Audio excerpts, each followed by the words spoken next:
Oh yeah, Diddy got a podcast. So I'm going to start from the beginning. If that's cool with you. So you were born and raised in Georgia. Yeah, Atlanta, ATL boy. Okay. Did you grow up middle class? Were you poor or? We were, we spent a couple years, my mom, working two jobs and, sometimes having to go without, a meal here and there to feed me. She always made sure that I was fed though. So I never knew a lot of the struggles that she went through to take care of me. And she had a great unit around her, with my godmother, with my grandparents, and then when her and my pops, got together, the man who raised me, it was all good, but I never really knew any kind of, looking back on it now, like you see like, oh man, we lived in some rough areas or some rough apartments, but Right. I always felt like I, had what I needed and definitely had the love. So you were only child? Say again? Were you an only child? No, I have a older brother who passed actually a couple years ago, and I have a little sister. Okay. I still have one older brother left. Yeah. So, sorry to hear about your loss. Thank you. All right. So when you were 8 years old, you began to work for TBS on this show called Kids Beat. Is that right? Yeah. So I was more like I was more like 11. I started doing commercials at 8 years old, and then I did this like mass audition. I had a mass audition for the show Kids Beat, and it was basically a show on Turner Broadcasting at the time. This was before, Mr. Ted Turner had sold the networks, to Time Warner. So he had Turner Broadcasting, and it was just like a 2-minute informative show for kids, but like a news type of format. And they would come on Saturday mornings, and so I auditioned for it, and I ended up getting it along with, myself, my friend Corey English. And there were a few people who had done Kids Beat before me. Funny enough, Keenan, who's on Saturday Night Live. Yeah, Keenan Kill. He was on Kids Beat before me, but we got a chance to do a joint one. Like, years I didn't freaking know that. Absolutely, yeah. Is that do you and he like have y'all ever had a conversation about that before? Nah, man, I haven't spoken to Keenan like, since it's been years since we were both like really, really young kids. Man, that's crazy. So something like that comes about just as simple by just auditioning for it. I don't know. On the outside looking in, Johntá, I feel like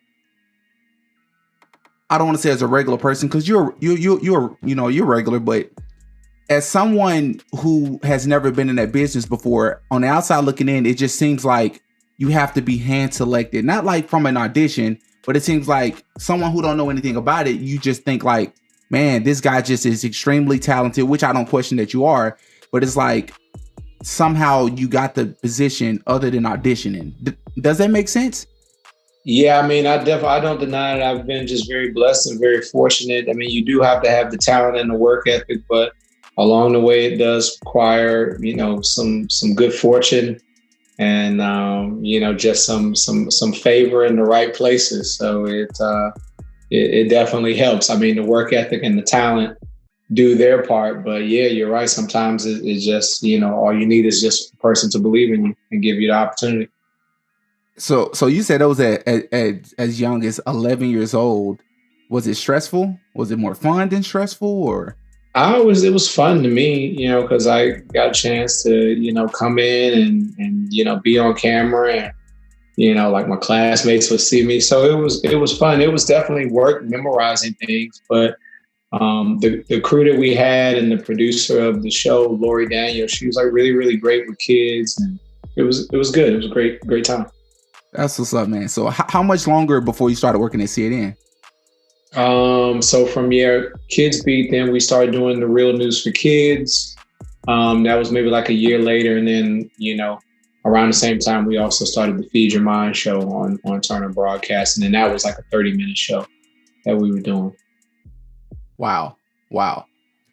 So I understand, like, early on, was it during that time period or much later that you get to meet Michael Jackson and Michael Jordan? It was like during that time. It was like 93 that we did. That Michael came to town and I got a chance. I love how you said it with a straight face. That's nuts, man. You do realize that's crazy. And it's amazing. It's like, to meet Michael Jackson, I still think about it. It's an awesome experience. Yeah, definitely. Listen, man, when I was doing research on you, I saw this and I was like, I understand that we're all humans, but anyone can get and understand just how iconic those figures are. And the fact that you met both of them, right? That is correct. Michael Jordan and Michael Jackson? Correct, yeah. Yeah. Amazing. Two goats, the goats in their professions. Sure. And you met them how exactly? So we were doing the show, and we were interviewing, we would interview, celebrities, sports figures, a bunch of different people. And so that's how they came to Atlanta, and I, basically just shot my shot. I would see them, and they would see me like, oh, it was this little kid, and like on both occasions, both, Michael Jackson and Michael Jordan, stopped and were, very nice and very gracious, and I certainly appreciated it, at the time. And then I think I look back on it now, just to, I think about how big that was. I appreciate them doing that. And that was the one and only time you had ever met them? Yeah.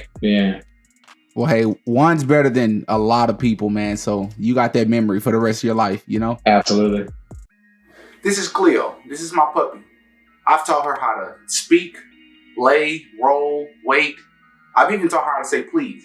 But for the life of me, I cannot teach this dog how to like, comment, share, and subscribe. If you're enjoying the podcast, don't be like Cleo. Like, comment, share, and subscribe.